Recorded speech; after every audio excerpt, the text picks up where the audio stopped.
homeless traveler roaming unsafe streets. If you want to speak the truth, you have to go to an unsafe place. Of course, some people lose their lives when they're seen associated with the truth all over the world, in all times. So, good luck to truth.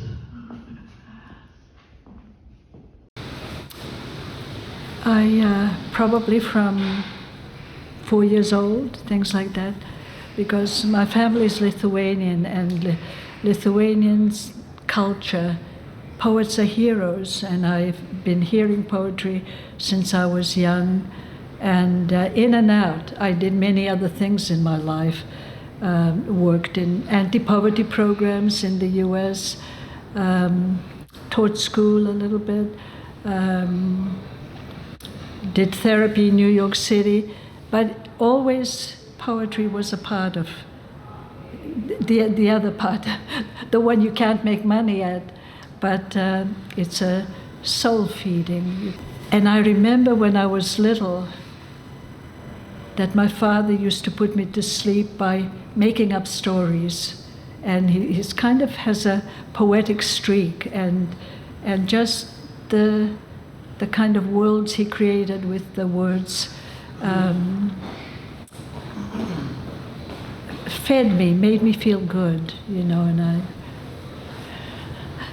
so I think it's always been with me. And at university in Boston, I did a lot of poetry with friends, and then it went into the background. So I think poetry is like singing and dancing. I also like to dance.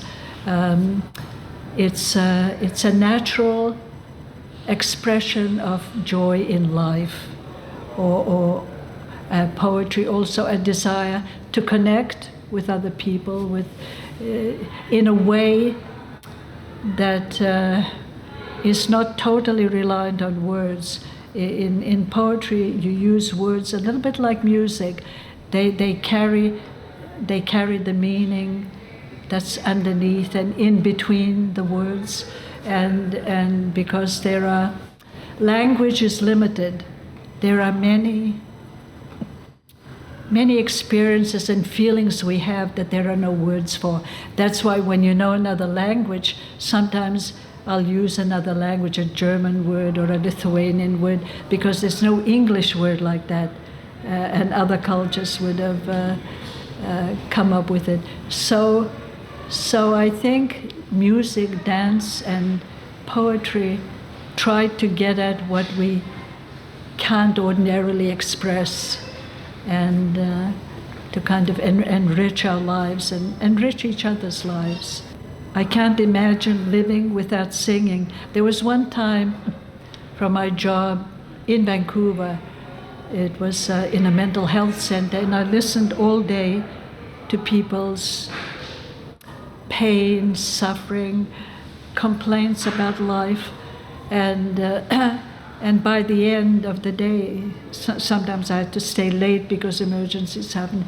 By the end of the day, I was really down, and I did learn that psychiatrists are prone to depression and suicide and things like that. And I thought, I think it's partially the job. It's not natural to just listen to pain and suffering. So I started having another life. I joined a dance group, and no words. It's just music, and we made connections without any words. And then the poetry thing. Sometimes I listen to poetry on the radio, driving back home, and it made me happy. I could feel the chemistry change from kind of a hopelessness to hope. There are beautiful things in life, and you have to always balance things out. You can't just be happy every day, and you can't just be miserable every day, because then it's kind of life has day and night, and we try to integrate the day and night, and we need both. Because I think the suffering teaches us things that the happy events don't. So we need both, and try to survive. And I can see why some poets I know, they spend a lot of time in the garden. They have a little garden, and they plant flowers and no words, and just appreciating all the good things of life. The day. On the day you were born, you entered time and were handed a planet. Weren't you lucky? Beauty and danger played chess with each other. They took turns winning. Some winged spirit was assigned to pull you back from precipices, and another to lead you to vistas that continue to feed your wondering heart. So here's the time allotted to us, and the time we allot, the time that can never be taken from us, that remains after we leave.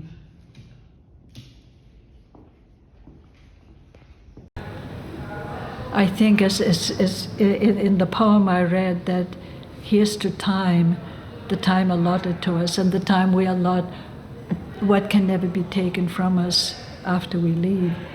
And I think even if there's no official legacy, if we don't leave anything on a conscious level, I think every life that is lived, including the birds and the dogs and every other creature on this earth, that the world is a little bit different, and that they leave their spirit. I think whatever kind of life you led, you created a certain spirit in the community you were in, and even after you die, the spirit continues. You've affected other people, then they will affect others. There's like nothing lost. There are people I've met for like 15 minutes. There was a black woman I visited in New York City who was poverty-stricken, and I was part of the anti-poverty program, and I saw her for a short time, only once, and her spirit, she never complained, she protected herself, she was tough, but far-sighted, and goodwill, in spite of everything, goodwill, and I still remember her. So I don't know what has happened to her, but she's a part of who I am, you know. So we affect each other in ways we don't know. There are some in graduate school, some cruel things, because I was the one ethnically different in this particular graduate school. There's some cruel things were said and done, and they're a part of me. I remember them. So one has to be careful in life. We think we don't see the invisible consequences of what it is we do. Writing poetry develops my mind and my soul, makes me think. I see the connections I wouldn't see if I was busy with other things, because I look for some things, and like in life, my neighbors will tell you. We have certain interaction and certain things. I've written poems about my neighbors, what my neighbors said, and I said, oh, there's a poem in that, you know, and there's a poem everywhere. There's a poem. You walk down the street, a crowded street, there's a poem in there, and you can see it very negatively, or you can see some harmony that there is on this earth. And I think life, this earth, all the other animals are always teaching us what works, what doesn't work. Doesn't always correspond with what the professionals say. In fact, sometimes it's quite the opposite. So I've had to throw out a lot of things that I learned in graduate school, in various international conferences, and I think, oh, okay, and I tried, and no, it doesn't work like that in life. So over-intellectualizing about life is a dead end, I found.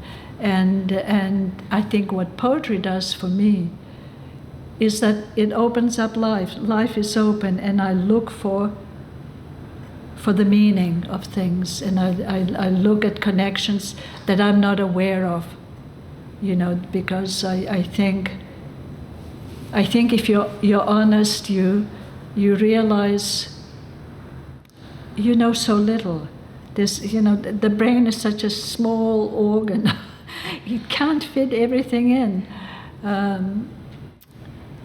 And that if you're constantly open and learning new things, you appreciate life more.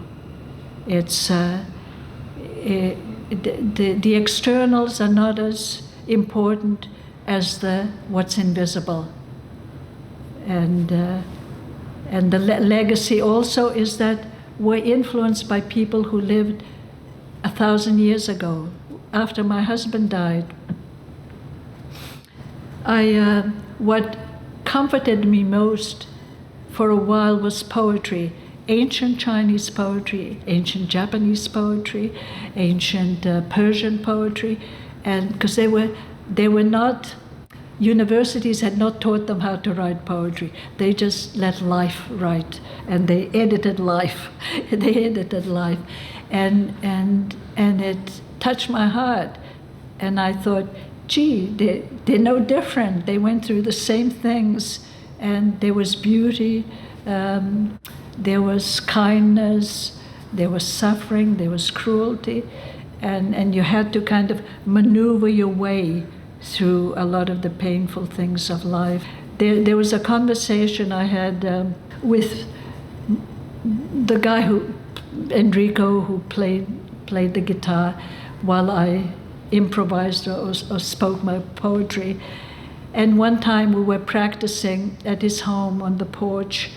It was quiet, and he asked me to tell him about my life. So I recounted some things about my life, and then he replied with his guitar. He improvised, and then that's how we had the conversation. Then I would be inspired by the music, and I would pick something out of my life that kind of that the music brought out, and I would tell him about that, and then he had sympathy on his face, but he never used words.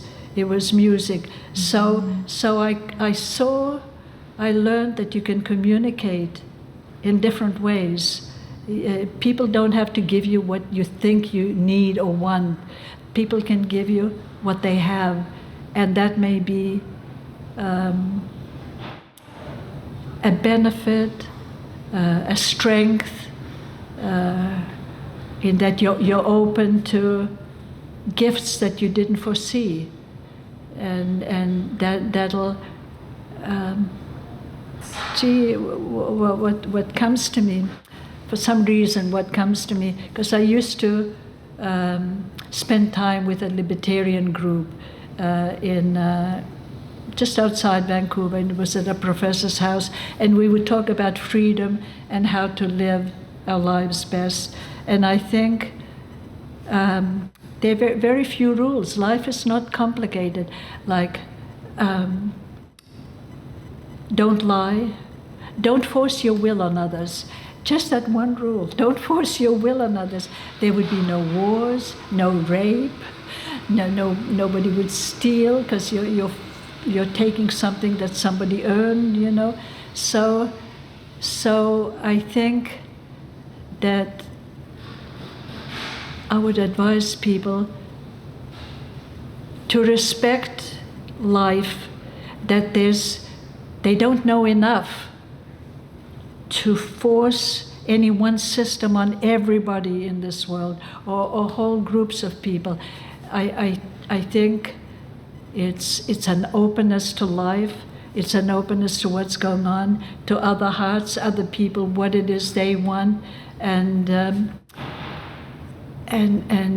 create something beautiful, something good, something that allows you to pursue truth, and allows you to tolerate opinions you really don't like, but you will not imprison them. You won't poison them because they see things differently.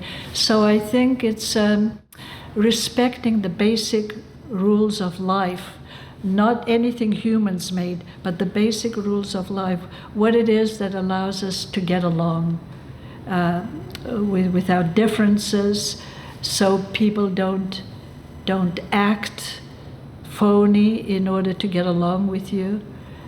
So we can, it's like my friend Sherry said, it's so nice to be with people where you can say anything, and no one takes offense.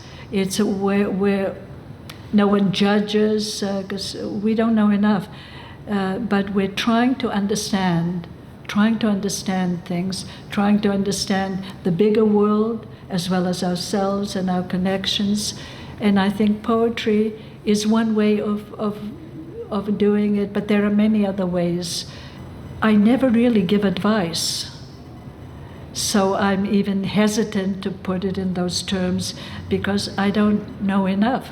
I can just tell you what I've learned, and you pick what suits your life, what fits your character, your temperament, your talents.